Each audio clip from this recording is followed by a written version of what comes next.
Hey, how's everybody doing? It's the original Grown B bringing you yet another Injustice gameplay of me. I'm playing injured and I lose a couple of times, but you know, it is what it is. It's still a fun, great game to play. You really can't make any mistakes at all in this particular game mode, and I made a couple, and that's why I had a few losses. But anyway, today I want to talk to you about my second favorite character of all time, Batman, which is why you see me using Batman, which is why I'm trying to master Batman before y'all start seeing some other gameplay with other characters. But I mean, the only real reason, biographically, as far as who Batman is, personality wise, I actually do like him more than Goku, but Goku's just the purest, just, you know, despite his heritage and his past, it's just an entirely different person. Plus he's extremely strong, has about the same, if not more, willpower than Batman, because there's been plenty of people who are stronger than Goku, but he just had to find a way to get out there and win. I just love Dragon Ball Z, but other than that, man, Batman is my favorite character. And I just kind of want to talk about just the creation of this character altogether. This character was created almost perfectly. For one, the most obvious part is this guy has no powers, yet is a supreme, you know, force in the Justice League, which is like one of the greatest collaborations of superheroes ever. You know, guys like Superman, Green Lantern, who's supposed to be watching basically over the entire galaxy, Wonder Woman, who really doesn't like to take any orders from men.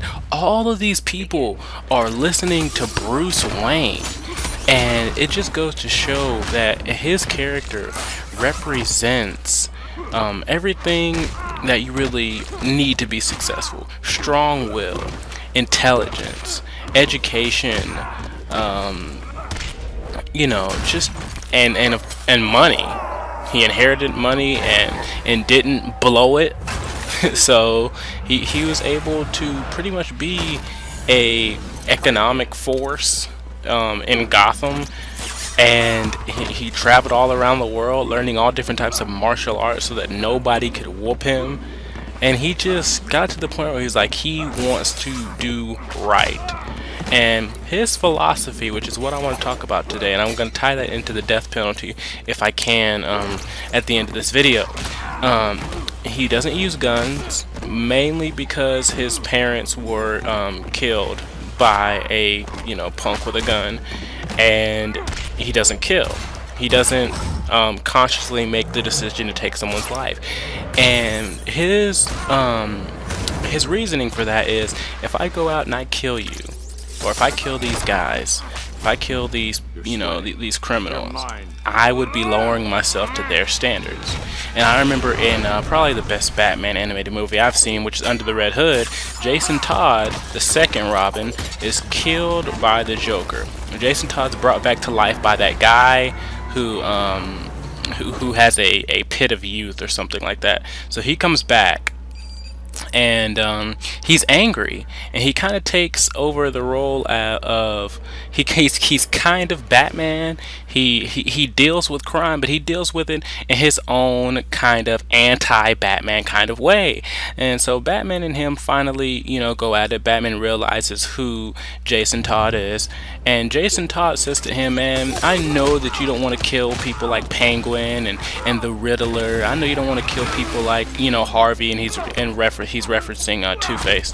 And I know you don't want to kill those people, but the Joker took you away from me, and every time you let Joker out, he just every time you put Joker away, he gets out and all he does is kill more people. I thought that you wouldn't let him hurt another person after he hurt me.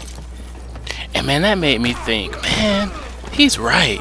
If Batman would kill the Joker wouldn't break out of prison a year later, or break out of the asylum a year later and go on another tangent, killing more people only to go back in jail and get back out. I mean, those people's lives are worth it too. But at the same time, you got to think, the character, or at least the guy who created Batman, understood one thing, and he was able to put that into the character of Batman. And that is that even if Batman says, okay, well, you've done all these horrible things, so you deserve to die, he's literally doing the exact same thing that the criminals do. Because criminals think that they can take it upon themselves to do whatever they want, or they think they can take it upon themselves to take someone's life. They feel like they have the power to judge who lives and who dies and for what reason. And we punish them for that. We send them to prison, or we send them to, you know, or we give them the death penalty because we feel like, hey, you don't have the right to choose who lives and who dies. So why should you just be able to take a gun and go out and shoot somebody? Why should you be able to take a knife, go out and stab somebody? You don't have the right. You aren't given the privilege to go decide who lives and who dies. And Batman understands that. So even if they may quote-unquote deserve it, Batman doesn't do that eye for an eye thing. Because even if saying, oh, you know what, you deserve to die because you went out and you killed somebody, that's still trying to take it upon yourself to basically choose who lives and who dies. So when you talk about the death penalty and how, you know, people go out and they may murder, you know, shoot up a school, or they, you know, they might, because usually you don't get the death penalty for just killing one person, but the problem is, the main problem is, the root of it all is no one has the right to choose who lives or dies for whatever reason.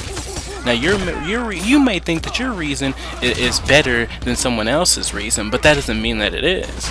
If you cut in front of somebody in line and they feel like, man, I really wanted that spot in line, you should die for that. That's really no different than you saying, oh well, I think he should die for this instead. We're all so many different people. There's so many different people in this world that there's no way that you can just put a line and say, alright, or put a line down on a piece of paper and saying, okay, these are all the things that you should die for, these are all the things that are okay to kill for, and these are all the things that are not. You just can't go there. It's either you know, don't kill, it's wrong, or nothing's wrong with killing at all. There's no just way to say, alright, we go ahead and take this person's life. And I think that's something that Batman understands when he says, you know what, if I killed them, I would be just like them. I would be, you know, appointing myself as a person who gets to choose who lives and who dies, but that's not true. None of us should have that power. Not even if you're the greatest superhero of all time. I mean, it's as simple as that.